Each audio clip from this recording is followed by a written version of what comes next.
Hey, folks, welcome to Podfest 2020. Finally here.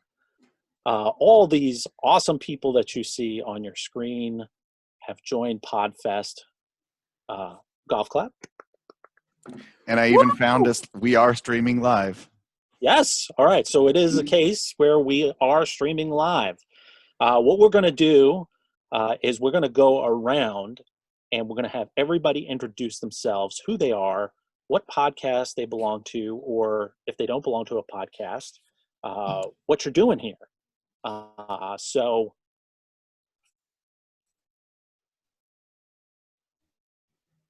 you start out, Pat. Will do. I'm Patrick. This is Frank. We're from the LEO Sideshow. We've been doing this podcast for a while now, trying to reach out. We're two law enforcement officers trying to reach out to the community, give an understanding of, what LEOs do, why we do it, because we think some of the misconceptions about us have been just, they don't have an understanding of what law enforcement officers do. So we do interviews, we go over things we encounter, and you can reach us at Apple Podcasts, Stitcher, Anchor, everywhere you reach podcasts. And we are the LEO Sideshow. Again, I'm Pat, and this is Frank. Awesome. Will, tell us who you are, the OBS guru. I am William Young, correctional officer, author, and advocate for the correctional profession, and host of the ever so famous Saturday Night Synopsis, a weekly podcast that I do on Facebook Live. And we talk about the correctional environment and the negative effects that working inside of the walls and the wire can have on your personal life. That invisible barrier that we try to keep everything at work, leave it at work. What happens when that doesn't work anymore? And so that's what we talk about. That's what I focus on. I bring guests on that are smarter than me, and we talk about it. And that's what my book. That's why I had Nick on. Sometimes I gotta lower the bar a little bit, right? Shots fired. Just before that, I had I have a licensed mental health practitioner, Nick, and then I got to go back up with somebody else, right? Yeah. You should have had a grave digger on like before me. I used to do that. I used to pick up bodies and embalm That's them. But right. yeah, I did. So the grave digger's always on. Nice. Yeah. Thanks for having us, Nick. This will be awesome. Good information for everybody to kind of understand what all of us go through, and it's just not one person, one branch of emergency services going through it. Yeah. Joel, Ruck Up. All right. Ruck Up. I'm Joel Nest, host of Ruck Up Podcast, where we, cater to law enforcement, military, security professionals, and outdoors enthusiasts. Most of the people that I do talk to are veterans. I do talk to other security professionals around the world, people that work in military theaters, such as I did.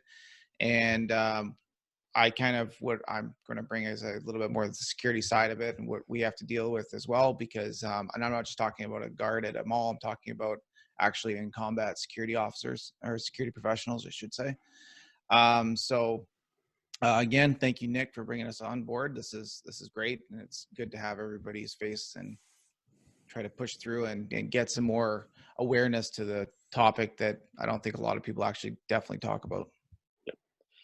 All right, Tom, you are up. Amazing backdrop. I'm rolling solo today. My co-host is actually out working the streets right now and couldn't get the day off. So I'm Tom from the War Stories Official Podcast. My co-host, who's normally right here with me, is John, but I'll fly solo today. We had another podcast that was just guys getting together to talk about guy stuff, and all of our friends were military, veteran, law enforcement, firefighter, paramedic, EMT. And we found that, like we all do when we sit around, the stories just start rolling and flowing. And a couple of we had like 2 or 3 listeners, to that podcast. And one of them said, you guys should just do that. That was the most fascinating thing I've ever heard in my life. And so we kind of retooled, switched gears, and made it a roundtable for anybody who's in public service, public safety, veterans, cops. We all share the same experiences. We always say, firefighters and cops may not be on the same team, but they're on the same side. So we're not on the same team, but we're all on the same side. And that was kind of the genesis of getting us all together to share our experiences and raise awareness to the loved ones and the family members who we don't talk about this stuff to. They can hear it in a safe environment where they don't have to look at us with that look of, in the middle of the conversation. So that's kind of why we started. And we get emails from people all the time saying, hey, I thought I was the only one that felt that way or thought that way. So I appreciate it. So that's kind of why we're here. And we've had Nick on. It's been great. We're just trying to raise awareness and kind of bridge that gap between the community that doesn't know what we do or has no friggin' clue. When they say thank you for your service, they don't know what the hell they're thanking you for. Yeah. So Right. Well, my surprise guest, Ernie from Ernie and Joe Crisis Cops, the HBO documentary. Ernie, how are you? Doing well. Thanks for having me on. I just took your thunder from you. Okay, that's all right, man. I was a DJ at a skating rink when I was 15, so try to steal that. Oh, okay. All right. Well, there you go. Ladies and gentlemen, it's couples only. Here at That's Skate it, man. Get your ass out of the red circle. But I am glad to be here.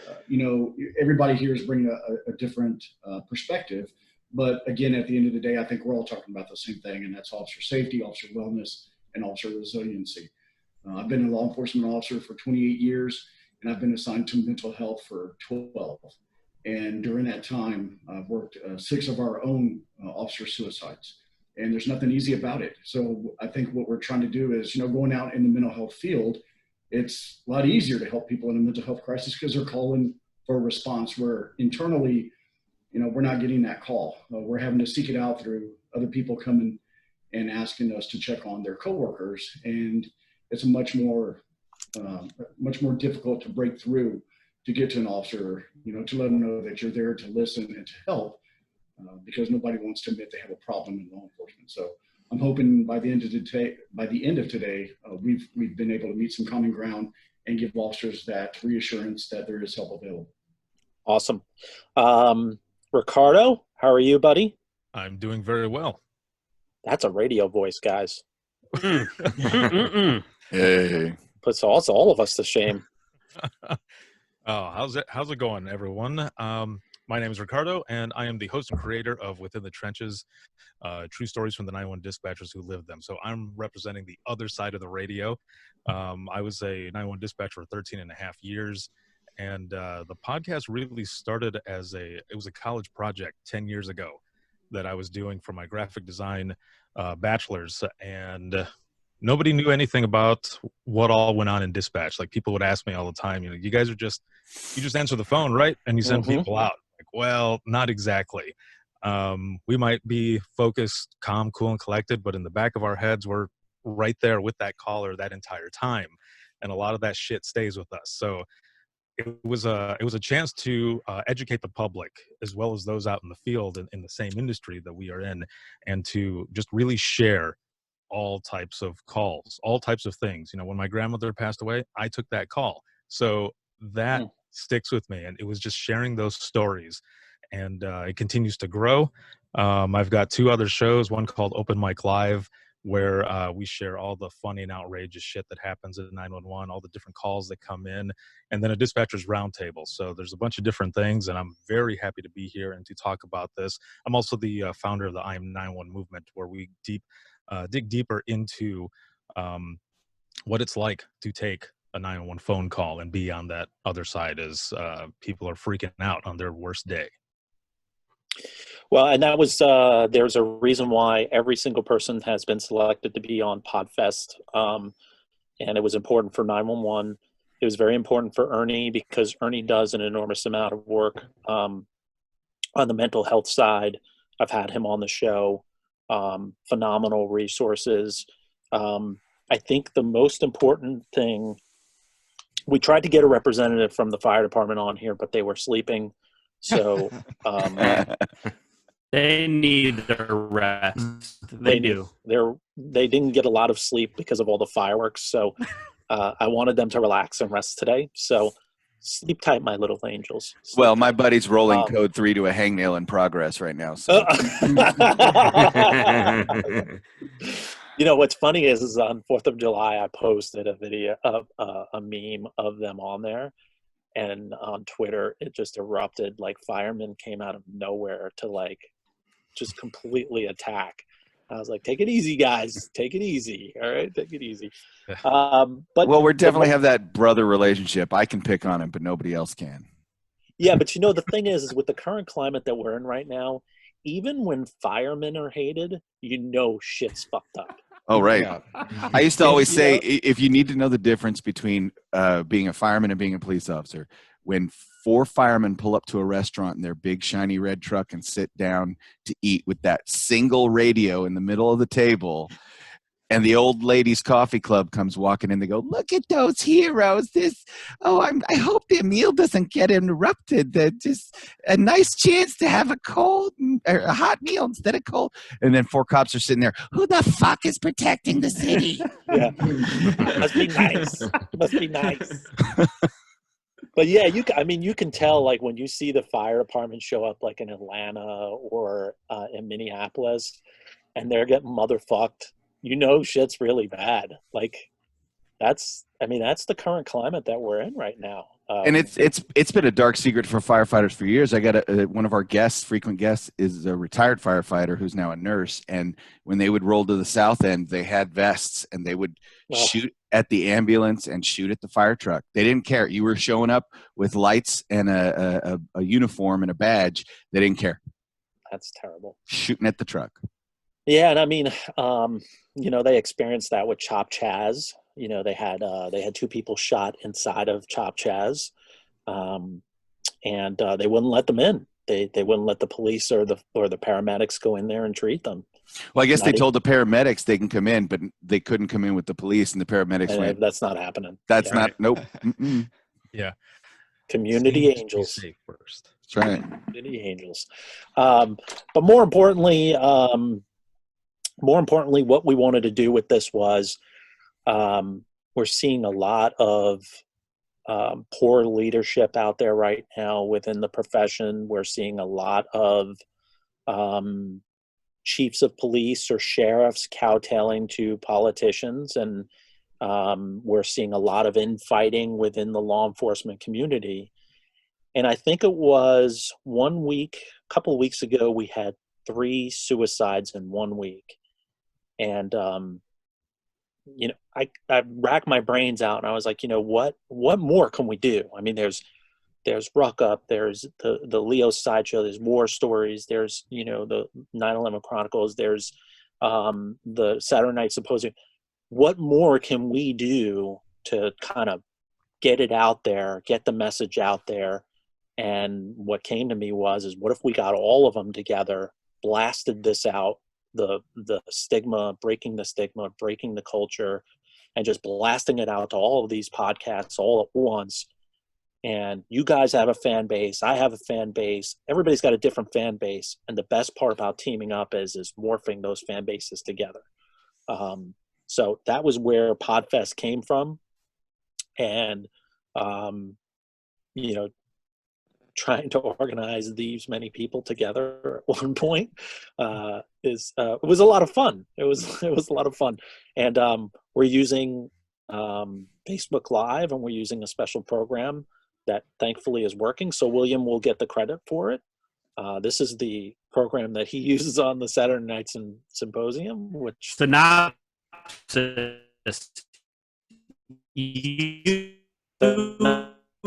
Always mess up my stuff. I think, but I'll bring corrections in because you told that story about the firefighters in the radio and then wondering why the cops aren't doing it. Well, corrections don't even come into that conversation. So if you're going somewhere and there's a booth and you're raising money for first responders, we're never part of that conversation. Yet our suicide rate is higher or on par with police departments, military vets. I mean, the most recent numbers have PTSD and corrections at 34%. And for military personnel, it's about 20%. And that was a study done by Katerina Spinaris for the Michigan Department of Corrections. But ours is so different because we don't have that one incident, right? We can't say, oh, yeah, it was that time that I was stabbed in the neck, and that's why I have PTSD.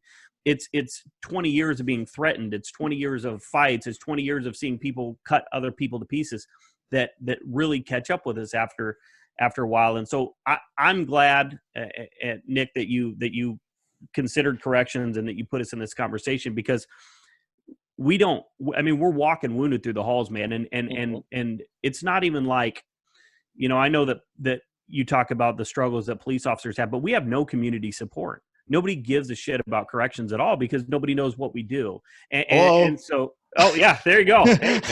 There you go. Security is even lower on that list than corrections. but and so our job satisfaction is super low, and then we feel even more isolated because there's nothing out there. And so this is awesome, man. And any information, any resources that we can put out is great. So I appreciate you doing this, Nick, and taking the time, all you guys, to be on. And that's where dispatch came from too.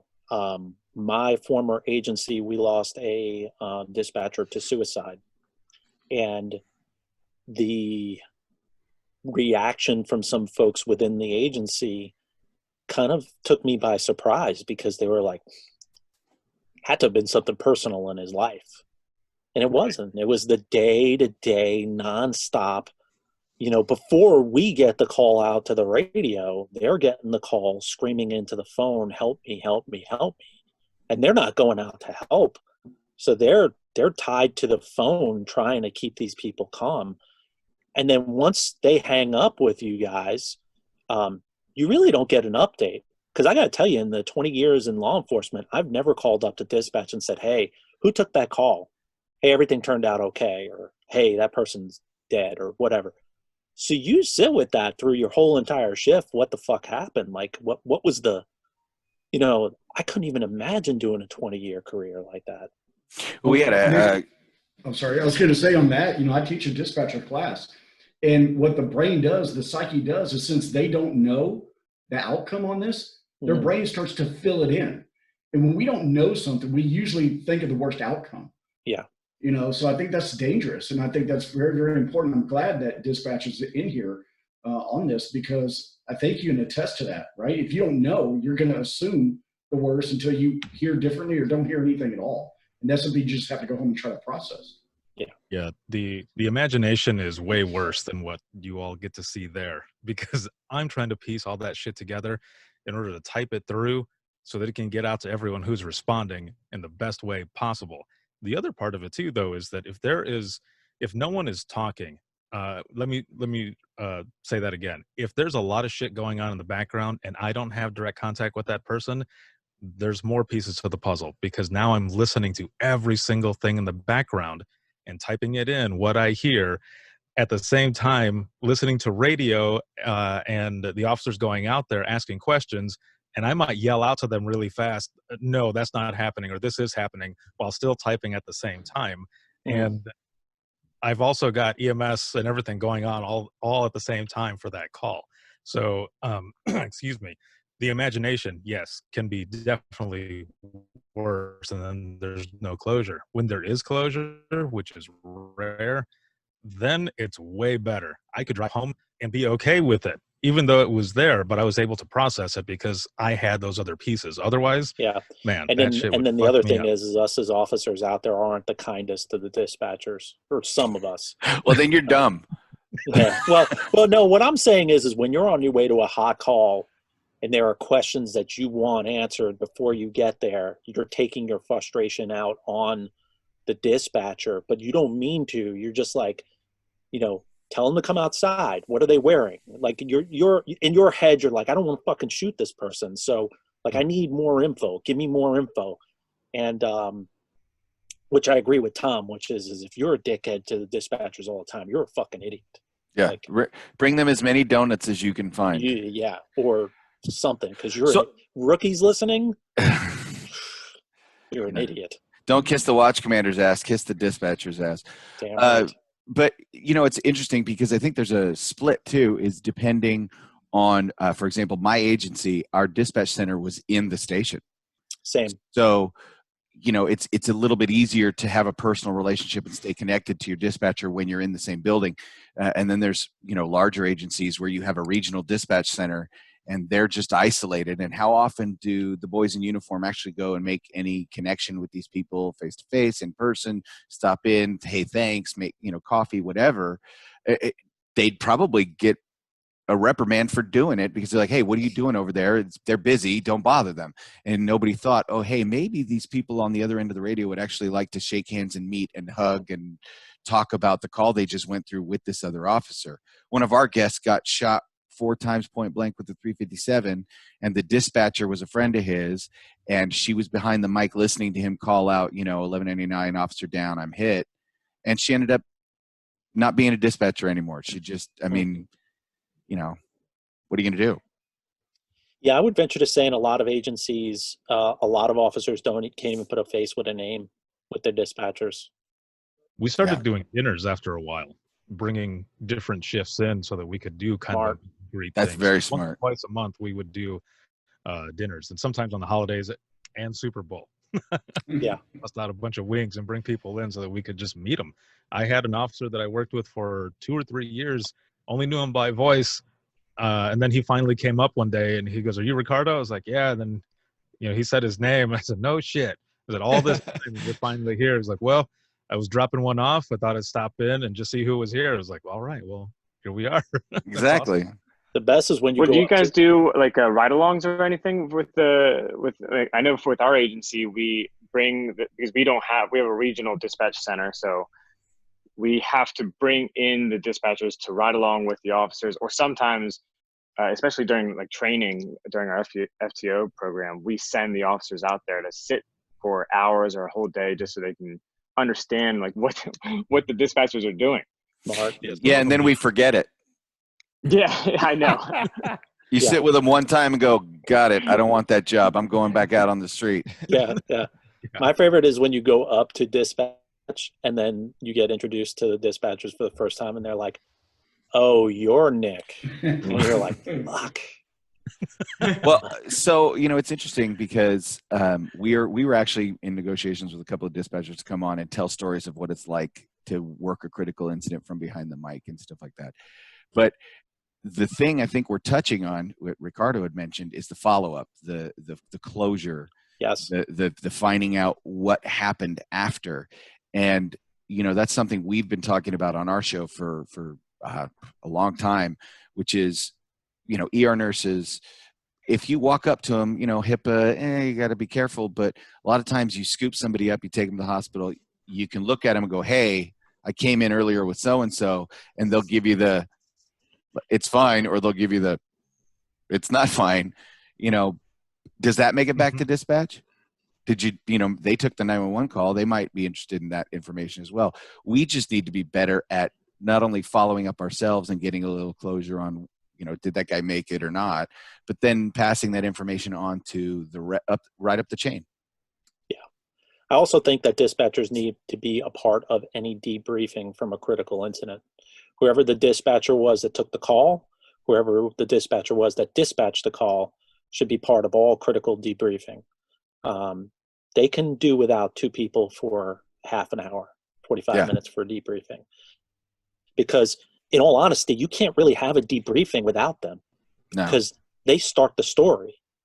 The story doesn't start when the first officer gets on scene. It starts when that 911 call comes in. And I think too many times our 911 dispatchers kind of get cut out of that, where they're not part of the critical debrief. So if you're listening to this and you're a decision maker, that's a good idea. So. Can I chirp in for a second? I've had 3 dispatchers that have come on my show, and one thing, and Ricardo, I don't know, you know this better than I do, but one thing they said is, or we talked a lot about, was everything's auditory, right? You have no visual of anything that ever happens. So your brain is working 1,000 times in overdrive to put all these pieces together. And I also brought up to the point of the new dispatch systems. Ours in Canada is coming up pretty quick though, where you can text or you get pictures or whatever else comes into. And I asked them, I said, would that help? Would that help at least put a little bit of the pieces together so that you have something? Some of them said no. Some of them said yes. So it really depends on the type of person that's working the dispatch call center. But the thing is when you're only using 1 sense to put all these pieces together, you're not going to be able to make heads or tails of it anyway. It's going to be so hard for you as a person to overcome anything. I think even if afterwards they came in and briefed you on it, your head was already racing for the last 45 minutes. Is that briefing going to help? Probably. Yeah, maybe it'll give you some closure. But is there something else that can help during the process of the actual dispatch event? And I think that that's something that also needs to be worked on from my side, from the people that I've talked to. Yeah, I think eventually we're going to get to the point where body cams, where they're going to be live feed too. So, I mean, dispatchers will be able to actually watch officers arriving on scene and be able to dispatch more units or more zero dark 30 dispatching. You like that? Yeah. Well, in the current climate, you're lucky if out of carry vests and guns. I'm hearing that we're going to be replacing guns with stuffed animals. No. Or stuffed animals with guns in them. That's it?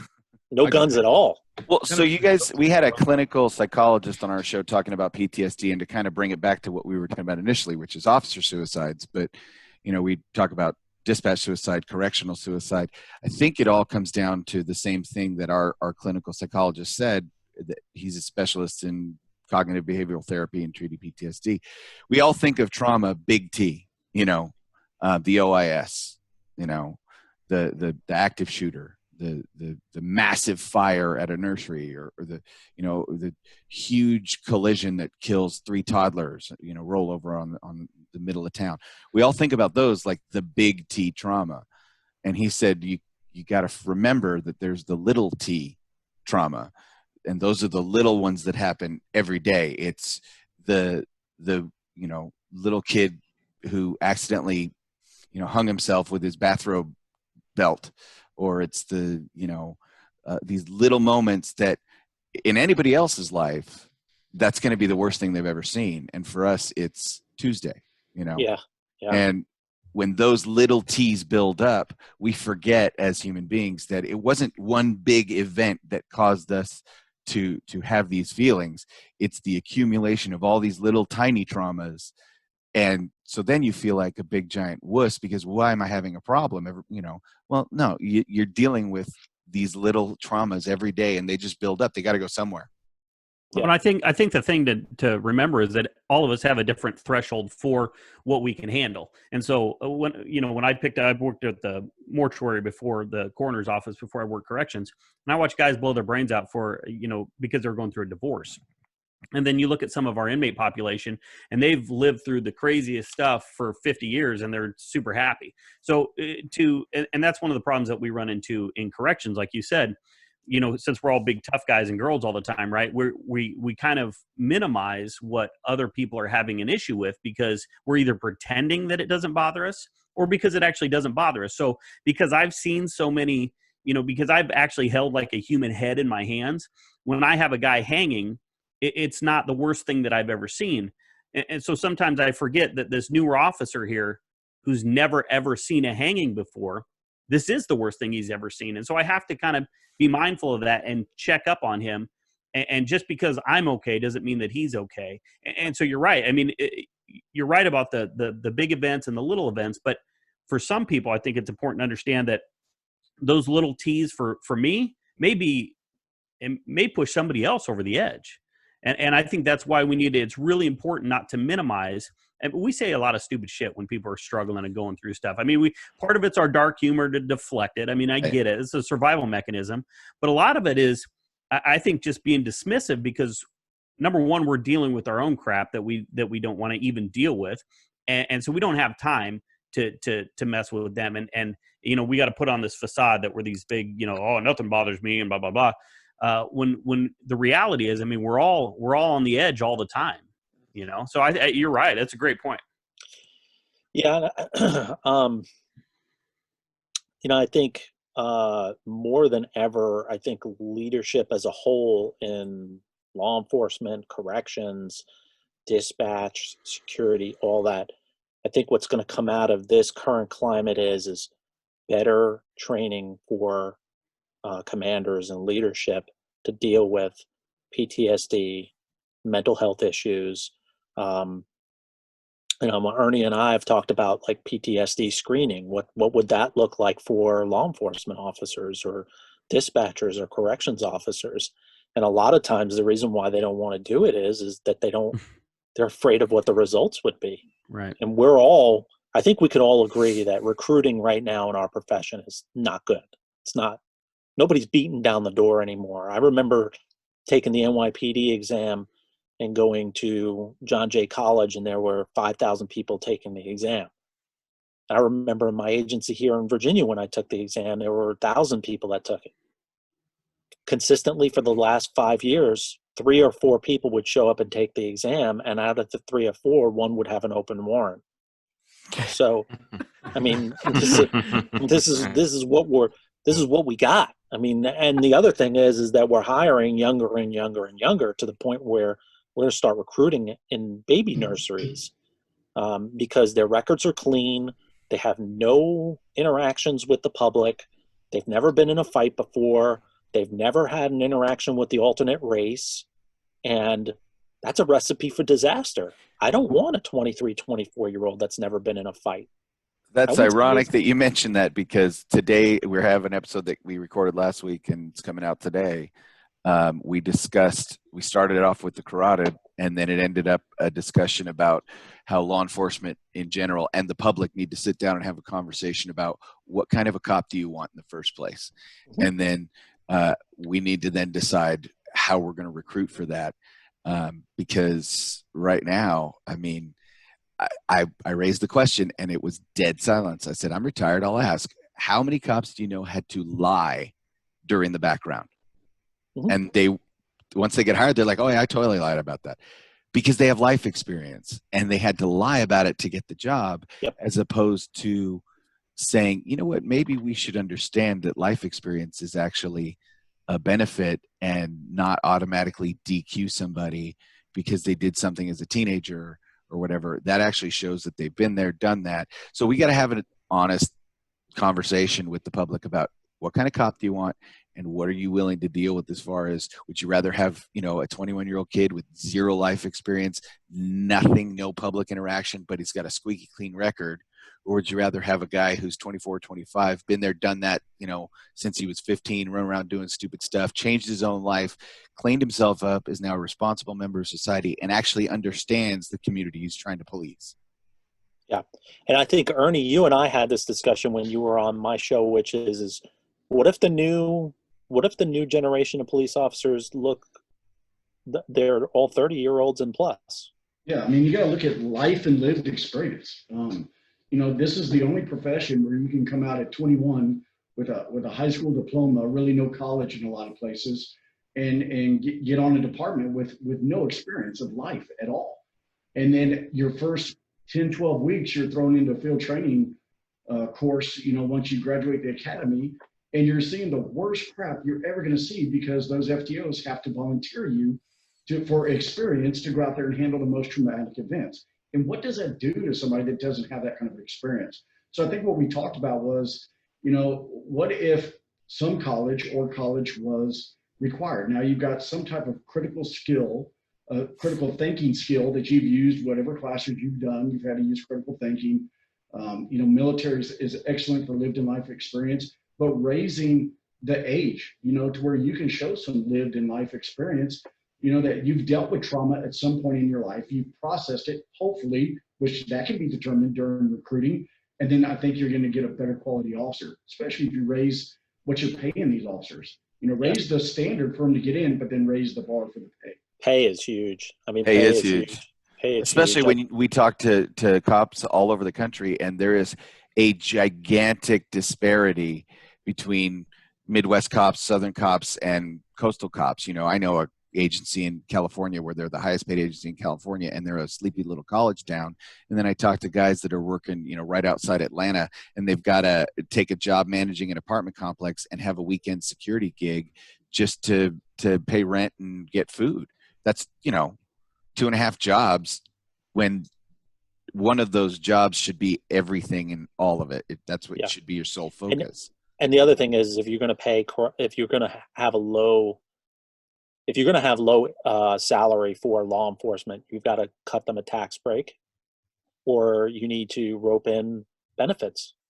Because I don't know how it is for you guys, but when I first started in law enforcement, I didn't pay for health benefits. They were free. And not anymore. Yeah.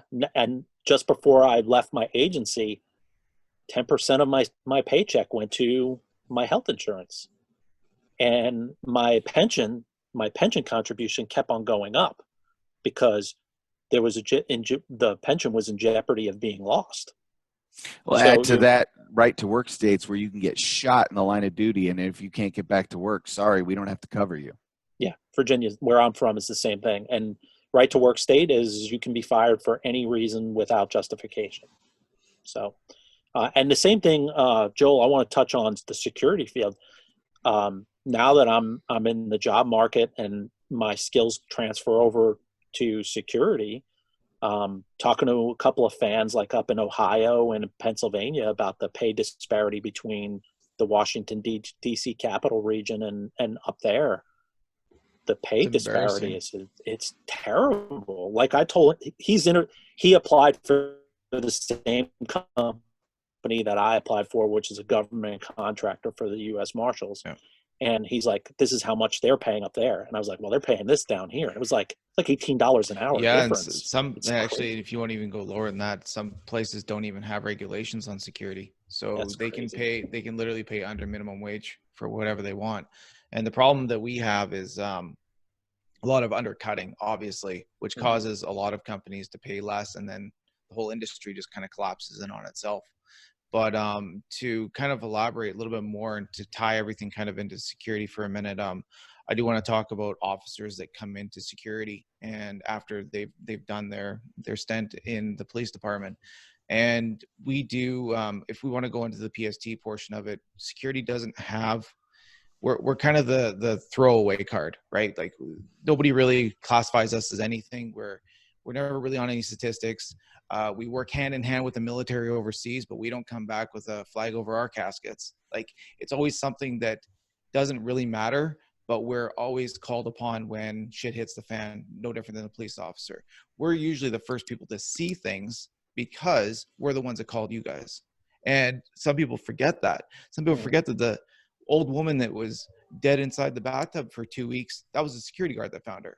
Right? It wasn't they called the police officers or they called the EMT or dispatch, right? And I think that it's unfortunate because we talk about the little T's and the big T's, but there's really not a lot of concern out there for the lower paid people on the spectrum, and they have the worst jobs. Not only are they not getting paid enough, like you're talking about with a lot of law enforcement officers, but security is the same boat. They're not getting paid enough to deal with half the crap that they deal with, but they have to. And then if they don't do it, then who's going to do it, right? And there's a lot more security professionals than there are law enforcement. And I shouldn't say professionals because a lot of them aren't really professionals. But there's a huge there's a huge spectrum for security. Whereas police, it's sheriff, police, stadies, feds. But I mean, you got your stop or I'll throw my keys at you guy who just rattles doors on a business all night versus executive protection. That's a huge spectrum of security that a lot of people don't consider. 100%. And we're really not thrown into any demographic, especially when it comes to statistics, right? So we kind of, and this is where I'm tying into the law enforcement going into security, when we have an officer that used to work, ex-police officer that now works security, and he does something that's related to his PTSD. They're like, oh, well, it was an officer. He was, he went through a lot, but it has nothing to do with the 5 years of security that he just went through, right? It's always something that was back behind the curtain that matters. It wasn't the security, right? So I just want to make that clear that it's also security. There's also things that people that, like you said, rattle the keys, they could come up on a dead body too. And that could be the one big T that threw them off. Right. Yep. Or it could be the guy that was working in Afghanistan for 5 years, watching fucking families get blown up every 20 minutes. Right. So it totally depends on what's like, it's unfortunate that we don't get thrown into the mix as well. And I'm not saying it's not, because police matter right now is very, very important, but it's just, sometimes we just have to remember that statistically we are somewhere on the board. That's all. Yeah.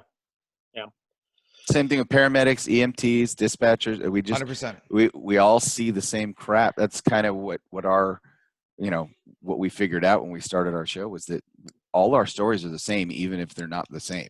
You know, we all talk about, oh, I thought I was the only one that thought that way, or I thought I was the only one I thought I was the only one that laughed at those jokes, you know?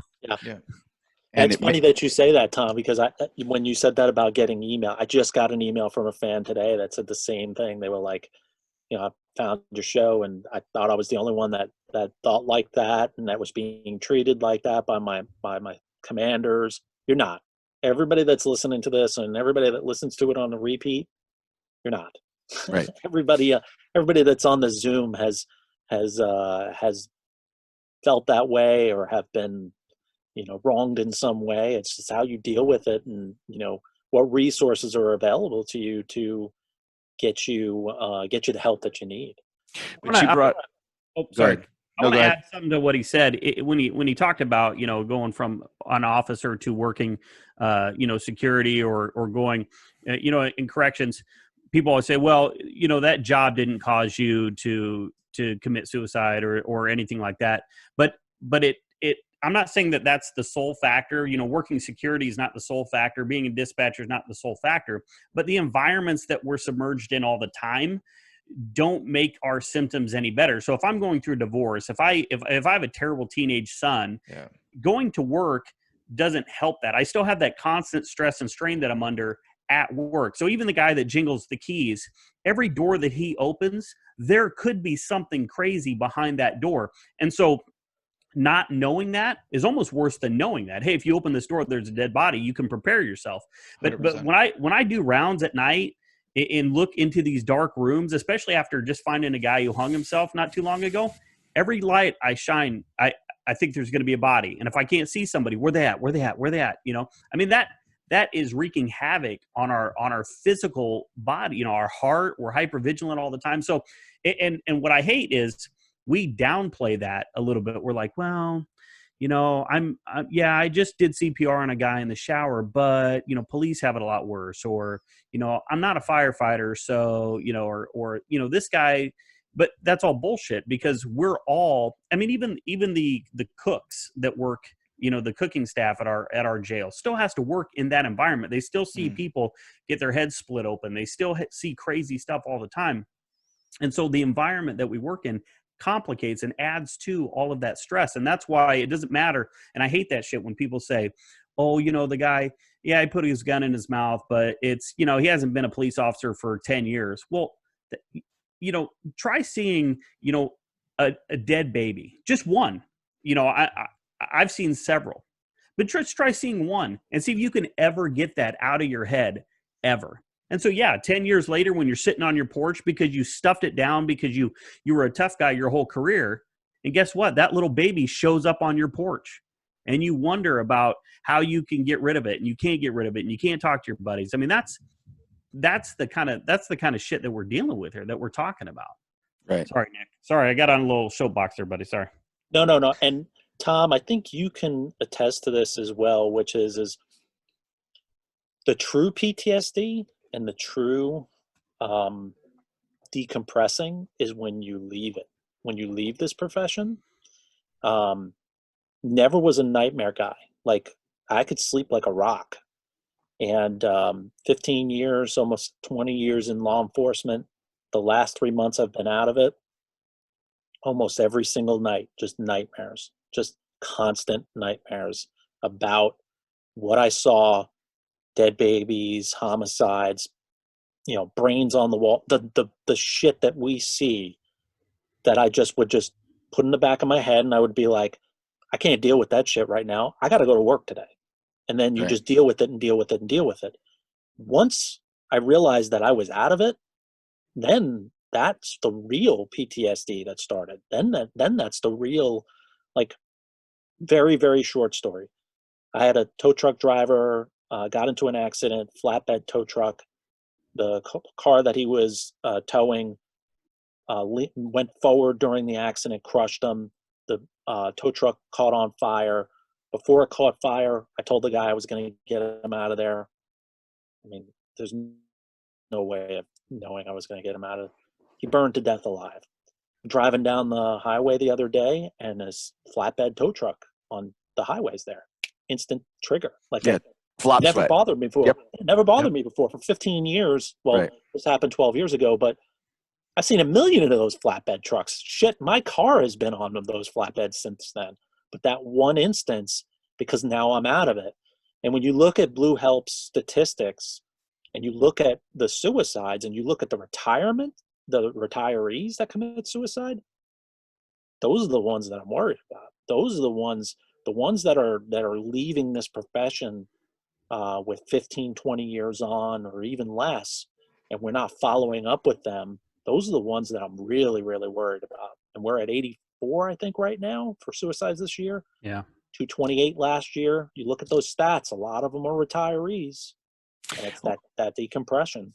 And I think we always, I started saying this right after I retired because I started to get unwound, so I had someone helping me through the retirement process because it wasn't my decision. And you never know how tightly wound you are until somebody starts to unwind you. And then you realize, oh crap, I've really been wrapped around the axle about some of this stuff. Yes. But we talk about like not realizing it, not knowing it. That's where we got to be, better at coming home and better at, figuring out how to just purge it and get it out and do all that stuff instead of trying to pretend it didn't bother you. Of course it bothered you. Why wouldn't it? Yeah. If it didn't bother you, then you have to be concerned. Yeah, and I'll tell you, now that I'm out of the profession, I'm a big advocate for annual PTSD screening in our profession, annual, with no repercussions. Now, there's obviously several different caveats to that.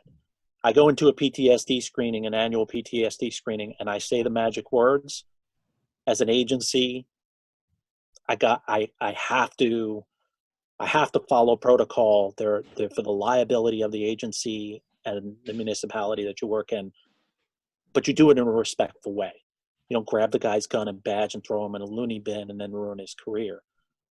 But there has to be some sort of guarantees to break the stigma of some sort of honesty, that they don't feel like there's going to be retribution by going in to talk to a clinical psychiatrist or psychologist for an annual PTSD screening. That's just my thing. I think an annual PTSD screening is a must. And I think people are worried about that stamp, to be honest with you. Absolutely. And that's the stigma. That is exactly what Blue Help talks about, which is that stigma. Because Sorry, what's bullshit though is if 30 for in corrections, if 34 to 40% of our inmates had a problem, we'd automatically do it. Help. We'd have reentry people in, we'd have therapists in, we'd have everybody in.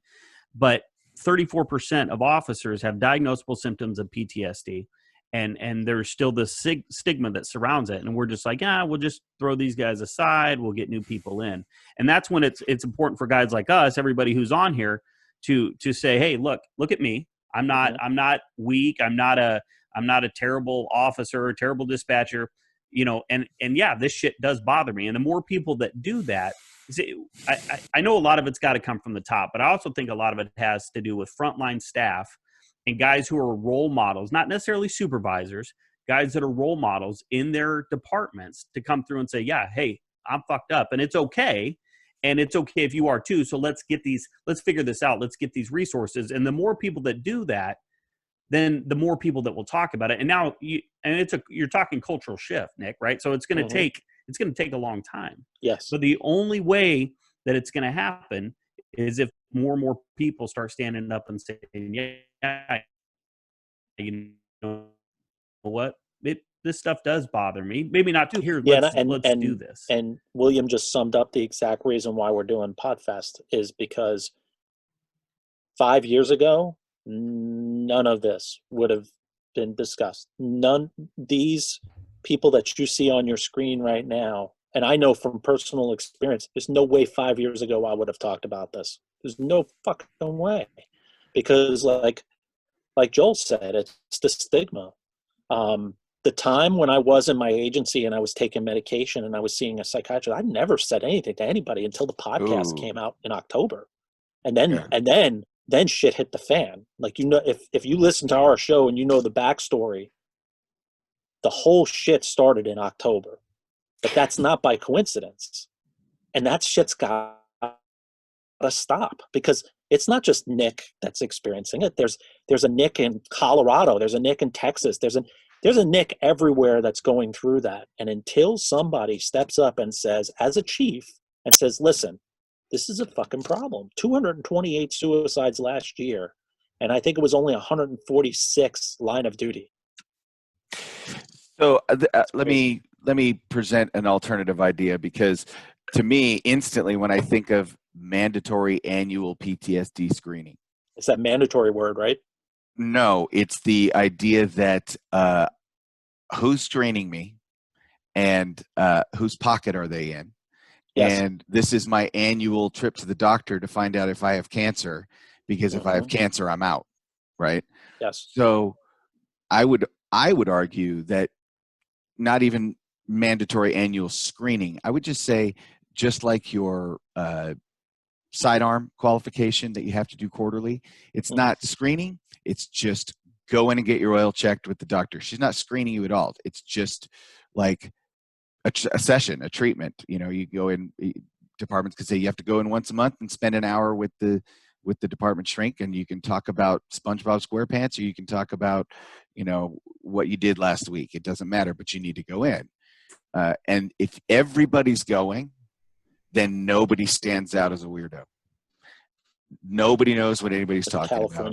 Well, you know, also, you know, what William spoke about resources. And if you look at the national average of the size of the police department, it's about 12 officers. You know, here in Texas, we have 258 counties. So where's a department with 4 to 5 officers going to find a resource where they can do these screenings, right? So there has to be other alternatives, right? I think, you know, there has to be some good self-care that needs to be. Those are mandatory classes that have to be taught, right? Teach the officer how to take care of themselves. Give them a roadmap, you know, teach them about gratitude, teach them how important exercise and nutrition is, right? Teach them the importance of doing things for themselves in order to leave some of this trauma and stress, you know, out of the picture, that we're not always bringing it home. Because I hate that, leave work at work and home at home. That's I can't bullshit. Do that. I'm a human being. I can't just turn off my emotions, right? Yeah. So there has to be we have to think of the small nut in this, right? These small departments, nut probably wasn't the right word. I didn't say it. There's small nuts and there's big nuts, man. But these little ones out there, they're small departments that just don't have these resources, that are dealing with some of the same type of calls. These fatalities on these highways they're grotesque. I mean, they're disgusting. Those are the worst calls I've ever handled. So we need to be able to cater to all facets of law enforcement and first responders. Well, you guys know who Randy Sutton is. He started Wounded Blue, which is like Wounded Warrior, but for cops, which is a huge resource, but it's only brand new. How many cops out there really know that they provide free peer counseling and support, and it's anonymous and you can just call? We don't know. They don't know. So these small departments don't know of resources that are just now starting to be put in place. Yeah, and they change all the time. And Ricardo, what were you saying? For dispatch, back in 2016, so this whole thing that I've been doing it for 10 years. The podcast, I've been doing it for 7. In 2016, a couple of the big 911 organizations were trying to do this reclassification to get dispatchers into the classification for the protective services, because right now they're in the clerical service. So I saw that there wasn't a lot of traction that was coming up from that. So I decided to insert myself into that battle. And what I did, though, was I started sharing stories in a different way. And I started sharing memes. And the first story that I shared was one of my own, and it says, "I heard your last breath the night you flipped your four-wheeler," and then hashtagged it, "I am 911.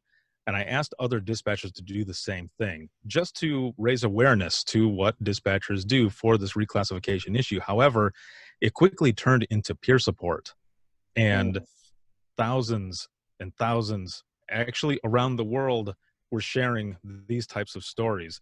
And to go back a little bit, as you were talking about triggers, that same week that I did that, and it exploded. I mean, on Facebook, there was over 40 million shares and reactions and everything off of that album that's on the podcast page. And it was trending at number 3 on Twitter. So it really blew up. Like, a bunch of people were sharing their stories, which was amazing. And people were saying they felt like they weren't the only one, that they were not alone. Same thing as we've been talking here. But that week, at the end of the week, I was watching Stranger Things season 1 when it had come out.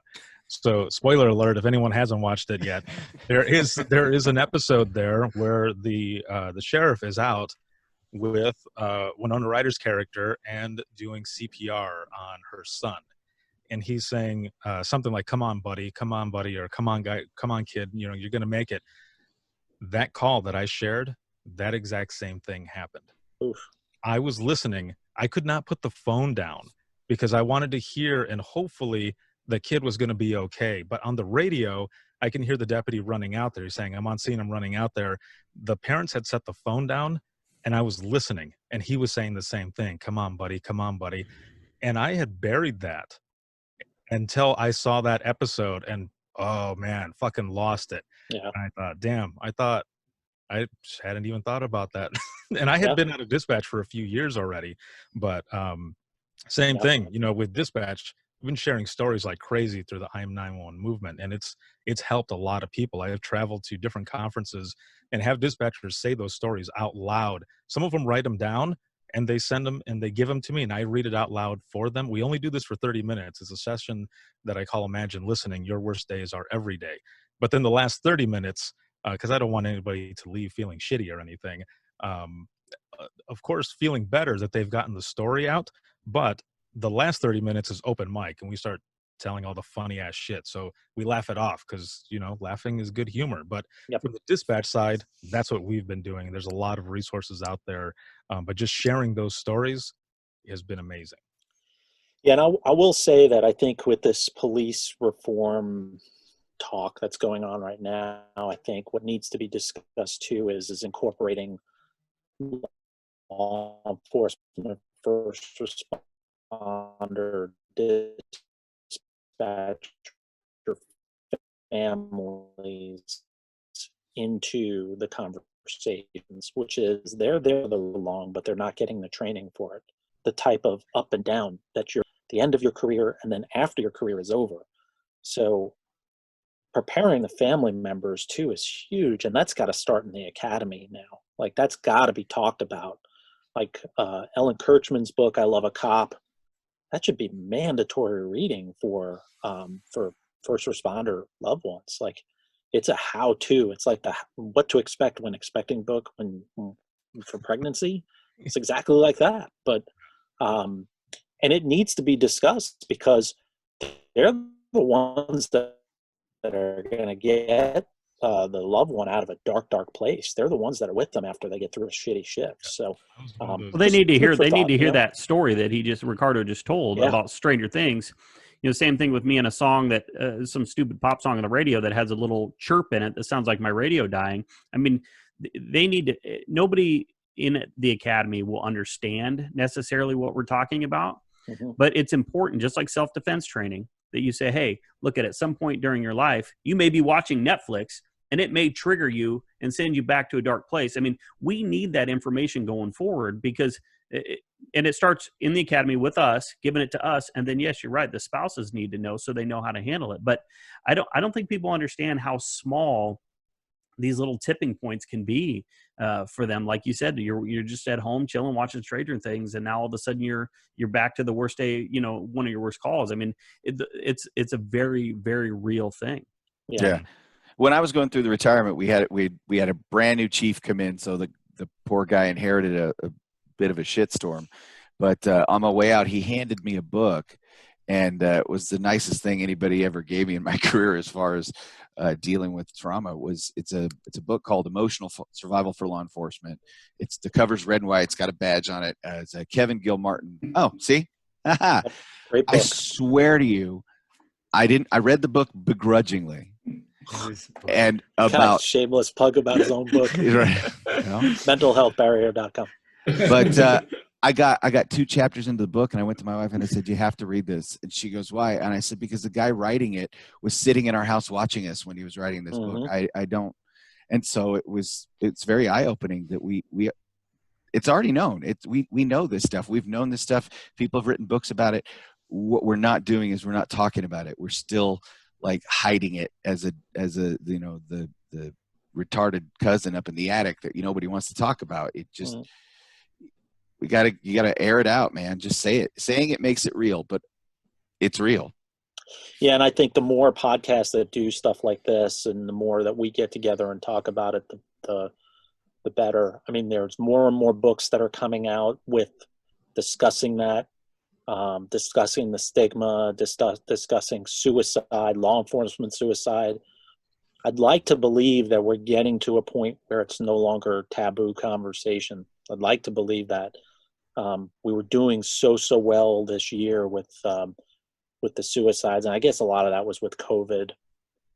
But I just foresee with all the anti-cop, and I mean we've been through it. If you've been in the profession for over 10 years, you've been through it with Ferguson and Baltimore and New York and all these other things. The pendulum swings, but I've never ever seen it like this. I mean, it Ernie, damn near broke off. Yeah, I mean, Ernie, you're in longer than I have. I mean, have you seen it to this level? No, and what's scary is a lot of officers are getting out now. They're leaving early, not necessarily before retirement age, but what are we doing to prepare them for retirement? I think that's, I think Tom can speak on this, but are we preparing officers? Because so many officers that get ready to leave, I hear, well, once I leave, well, who am I? That's my identity. That cannot be your identity. That cannot be. So I would love to work with everybody on here, putting together something, a 5-year exit plan that officers would follow. So as they retire, they find out who the hell they exactly are, and they're not stuck to that identity. And we see some of those retiree suicides go down. I think that's important. We can always do more and do better. Yeah. Well, I was always told to have your eyes on it, and I'll give a shout out to our academy coordinator, Greg Dawsey, who said, you got to have a condo in Redondo, and it called it his condo in Redondo speech. And it was just his speech about having an endpoint. His was a condominium on the beach in Redondo Beach where he could walk out every morning and go surfing for the rest of his life after he retired. And nothing was going to get in the way of that dream, right? So if you have that, and then you remember that these are people that you're working with, and once you're retired, they're going to go back to working and forget about you. So maintain friends outside of law enforcement, outside of this profession. Have the people in your life that knew you before, because I can't tell you how many times I would, say something to some of my friends that knew me back in my stupid days, and they go, you're full of shit. I remember you when you, and I'm like, yeah, they keep you grounded, and they remind you that you're a real person. You are a police officer. You're not the police. There is no such thing as the police. There are individual police officers, and we forget that just as much as the public does. Yeah. Tom, we're talking about the real quick. We're talking about the like what we do in retirement. And it was funny, Pat and I just got done talking to Donna Brown, if you're not familiar with her book, Behind and Beyond the Badge. Yep. She has 2 books out, and I know it was a real eye-opener for me because I took on that identity as a police officer, and I couldn't see myself doing anything other than that. And in her books, she not only gives you ideas about how to think about your phase 2 in life, which is in retirement, but she also says, like, hey, if you served for 5 years, if you served for 8 years and it's not for you, or it's time to get out, these are some steps that you can do to get to find your phase 2. And it kind of gives you a little bit easier time to transition out of law enforcement and still have your own identity throughout that time. Yeah. And I mean, Tom and I can speak from experience. Like, when you were saying it, Tom, I was laughing because all of my friends were law enforcement friends, and all from my agency. And then when I left, it was like, fuck. Yeah, it was like, I talked to like 3 of them now, and it's all through text. It's like, it sucks. Yeah. You're just like, fuck. So now I just make friends with Walmart and Target. And I was like, watermelons are looking good today, huh? Avocados, 3 for $1. Am I right? That's me. But listen, folks, I think this has been fantastic. We wanted to kind of keep it to an hour. We're going to go around one more time for some closing things. But before we do, I've got 2 things One, how long is it before Epstein's female pimp kills herself? Anyway. Oh no! She'll die of COVID-19. Oh, Right. Fuck! I should have thought of that. Shit. It's running rampant in the prisons. I was going to say there was something on Twitter already just a few days He's ago. on suicide watch. Well, they reported something in the UK that already said that she was gravely ill from COVID-19. Yeah. I don't know if it's real or not. It's the internet, you know. There we go. But Well, maybe you never Joel. know. Maybe Joel can speak to it. I saw a meme that said they hired a private security specialist named Hiluigi Clintonelli to guard her. You know, as soon as that chick got locked up, you know, Bill was like on the phone. Jesus, there we go again. I need your help. I need you to get him. That's pretty good impersonation. Like that one? Yeah, that was good. Okay, so we all you're agree. gonna die now, though. I mean, you're gonna end up dead. So The over I'm so under. scared of Hillary. I'm so scared. Yeah. I don't know how to get out. So that was the first thing. The second thing is I want to give some resources, which is to text Blue to 741-741. There's always 866-COP-2-COP, which is a 24-hour peer support. There's 855-964-2583, which is Blue Line support, which is 24-hour peer support. There is firsthelp.net, which is a resource database for first responders. There's 1-800-COP-LINE, which is 7 law enforcement hotline. There's 1-800-273-TALK, which is suicide prevention hotline. And then there is 1-800-273-8255, then press 1, which is the veteran crisis hotline. These are all available on bluehelp.org, and you can go on their website and get all of these resources. So we'll start with Pat and Frank, and we'll work our way around. Some closing thoughts. Yeah, sure. The one thing I was thinking about when we're doing this is we're doing this Zoom meeting, and possibly the only thing that COVID has presented with us is this idea of virtual meetings. Mm-hmm. We talk about trying to come out of that, reaching out to your doctor. I mean, I personally just had my checkup done online. So, talking that peer-to-peer to support, it's so much easier now that we've come here, we're doing the Zoom meetings. I know most doctors' offices are doing Zoom meetings. We have that ability to communicate, not just, audibly, but audibly and visually. And I think that helps people in this new era. And that may be the only advantage that COVID has presented to us in the last few months. I just wish I would have invested in Zoom before COVID. Yeah, definitely. And Purell. And KY. No one else? Okay, I'm sorry, just me with KY. William? Top that. Top that. KY. I don't have any here. Sorry. No, here's the thing. If you don't take anything else away from this, taking care of yourself is the main thing, and taking care of the people that you have kind of sworn an oath to protect. And part of that is any information you can find on your own, because if you're waiting for administration to come up with some magic system, it's not going to happen. You need to go out and get information, learn about suicide intervention, learn about what mental health actually looks like, do whatever you can do, crisis intervention training, all that stuff that we say, well, we're doing this to deal with inmates or to do with the public. You can use that on your partner to say, hey, you're not doing so good. Hey, can we talk about this? Because you're the first person that's going to see that change in them and reach out and to get them the help that they need. You don't have to have all the answers. You have to just be there to catch them when they start to fall. And then you can shovel them off to any one of these other places. But you need to be prepared to handle that. So if you say, hey, are you okay? You need to be able to be responsive to that. And so if nothing else, if you're waiting for somebody else to tell you what to do, go out, learn as much as you can about those things so you're prepared to help your partners when they struggle, because they will struggle. Joel? Sorry, loud house here. I got 4 kids running around upstairs. No, it's turn all off the mic for a minute. Sounds like the roll call room. Yeah. So I guess kind of the thing that I want to kind of say is everybody reacts differently to every situation that they've ever had, obviously. And for some of us, there are some people that I talk to that we feel that if you kind of get that, and it's going to make me sound really horrible, but I'm going to say it anyway. If you have that kind of uncaring nature sometimes, and you worry about just yourself, then that also does help. People have to realize that they don't have to worry and try to fix everybody.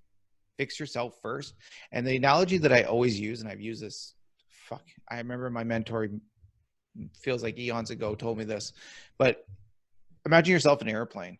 When they teach you to put down the mask and put the mask on, they don't tell you to put on the kids first or the fucking person in front of you. They say put it on yourself first and worry about yourself and then help others.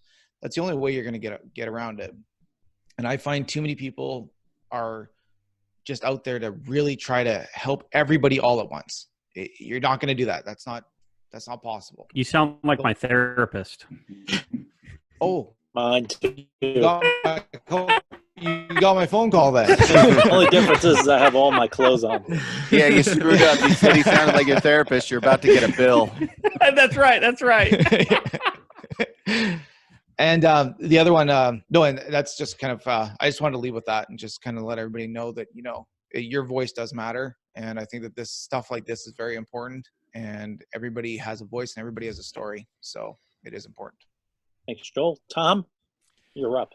Oh, geez. What to say? Well, we always talk about, and my FTOs used to hammer into me, and I used to hammer into my trainees, you can't help anybody if you don't get to the call safely, right?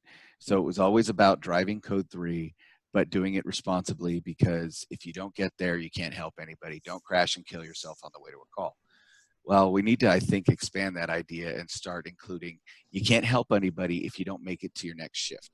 So live outside of work like you're going to prepare yourself and do the things necessary to keep yourself sane, to keep yourself healthy, and to get to your next shift. Because guess what? That's one more shift towards retirement, towards that condo in Redondo. So, if you're not like, I have no problems being, selfish and taking care of me. But you have to be willing to admit there's something to take care of. And a lot of us don't want to say, we don't want to be the weak sister. We don't want to be the potato chip. We don't want to be the alien. And so we don't give voice to these things that, we all have, the cop nightmare, the PTSD, the flop sweat when, phone rings at 2:00 in the morning, all that stuff. So if we don't admit to each other that at least exists, then we're never going to be able to figure out how to mitigate it. All right, Ernie, you are up, bud. Yeah. So as the one person on here that doesn't have a podcast, I will say that it's because of podcasts like this, it helped me, right? I was able to share a personal story on another podcast, and very personal. And what I found was it's very therapeutic talking about it. I didn't share that story with anybody else other than my wife. So when we have conversations like this and we're talking about self-care and taking a step back and really looking at ourselves, self-examination, we need to redefine what masculinity is, right? We can't always want to be this big, tough guy. As mentors, as leaders in your community, which I'm sure each and every one of you are, let's redefine what masculinity is. Let's open up this conversation, because I know for a fact, after I shared my story and I went back and listened to it, that part over and over and over again, it got so much easier for me. So, for those that are watching this, take that step, take that leap of faith, share with somebody something that you're going through, and watch how things just improve for you. Cool. And I agree with you, Ernie, that it's extremely therapeutic.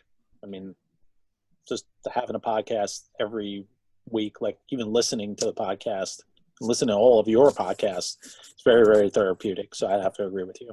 Ricardo? Yeah, you're up. Jumping on that, adding a little more to it, I myself, for a long time, I was one of those dispatchers who buried my calls. I didn't talk about them, and learned the hard way coming home and not really sharing, or sometimes trying to, kind of turn into an asshole.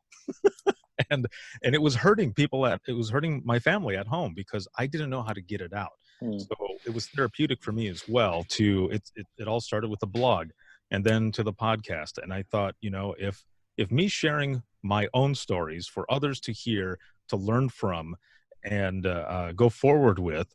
If it helped me, maybe it would help them. And then bringing other dispatchers on to share all of their stories, it just continued to go and go and go.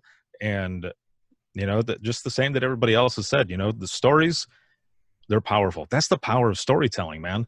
It takes one story to change what everyone can think about the profession, whether it's law enforcement, dispatch, fire, EMS, whichever. It just takes one story, and that's what we're doing here, and we're healing from it. We're getting some sort of closure just here talking and laughing about shit too. That's a form of closure and healing all in itself. So this is good. I'm glad. Thank you very much for having me on here as well. Well, I foresee, we'll all talk offline. I'd like to see us do this again, maybe on a quarterly basis. I'll have a partner with me. Yeah, without an arm? Yeah. Jesus. That was freaky. Oh my God. Whoa. Wow. That is. But it's been creeping me out the whole time. I just haven't said anything. Me too. I just didn't say anything on it. But I think because the way that the world is changing so fast, I think maybe we'll do this on a quarterly basis. We'll see what the fan response is, which looks like it's been very, very good.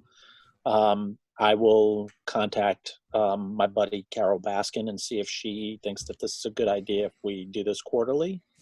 You pulled that shit off. I cannot believe you did that. Yeah, the Carol Baskin? Yes, man. Wait till you see the next one. Oh, no. O.J. Simpson?